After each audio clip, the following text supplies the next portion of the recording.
If someone suggested to you that Americans should reject representative government and return to the rule of kings, you would laugh. This is America, you would say. In our revolution, we got rid of monarchy. And of course you'd be right, but only to a point. Monarchy is making a comeback, though not in the way you think. Let me explain. A king is one person. Get rid of him, and you might get your freedom back. But what do you do when the nation has come to be controlled by thousands of little kings, almost supreme in their specialized fiefdoms, who have vast power over your life, much as a king might? Good question, because that's what we're up against. This regime is called the administrative state. Its little kings are unelected bureaucrats, officially known as administrators, secretaries, or even czars.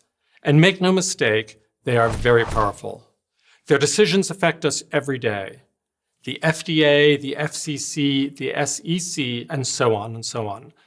Put together almost any 3 or 4 random letters, and chances are you've stumbled on a government agency. These agencies and the people in them shape our lives, often for the worse.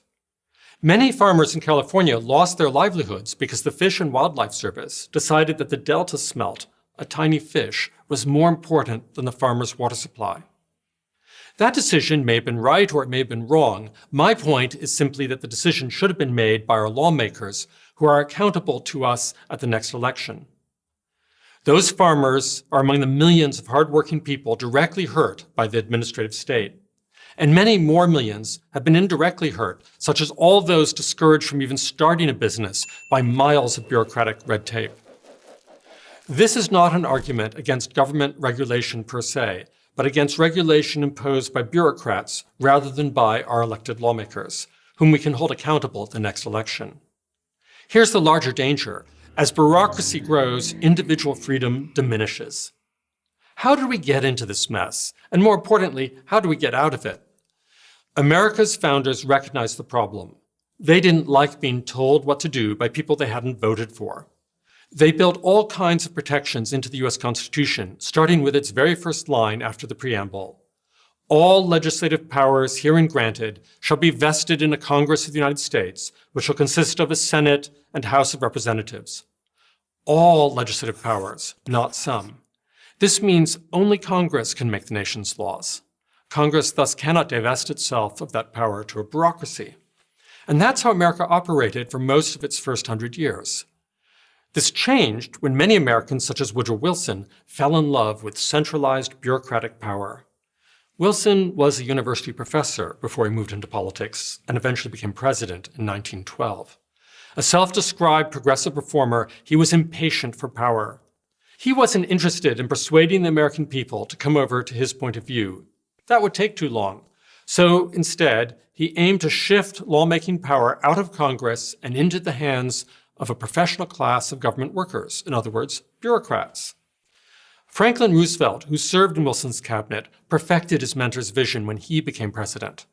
For him, as for Wilson, there were few problems that administrative power couldn't solve. FDR's presidency produced an alphabet soup of new government programs that vastly expanded the administrative state. And since then, it has grown even more dramatically. Congress still passes laws, but it leaves it to the bureaucracy to fill in the gaps. And these gaps can be enormous. Consider, for example, the Affordable Care Act of 2009, what came to be known as Obamacare. The bill itself was over 2,500 pages, but Congress left much unspecified. So career government officials, elected by no one, went to work. And by 2013, there were an additional 10,000 pages of regulations. So how do we rein in these faceless monarchs? First, Congress should actually do its job and take responsibility for the laws it passes. Don't hold your breath. But they at least could do this. Congress should end legal immunity for bureaucrats who abuse their power. If they know they can be sued, they'll be a lot more sober about imposing rules others have to live by. Second, the courts should do their job. They must follow the law. That means protecting our constitutional freedoms, including our right to representative government. No more bureaucratic rulemaking. And finally, we have to do our job. We must assert our freedom in conversation, on the web, and in the courts. We don't want to be ruled by a king or thousands of little kings. As the founders would have said, no regulation without representation. I'm Philip Hamburger, Professor of Law at Columbia Law School and President of the New Civil Liberties Alliance for Prager University. Thank you for watching this video. To help keep PragerU videos free, please consider making a tax-deductible donation.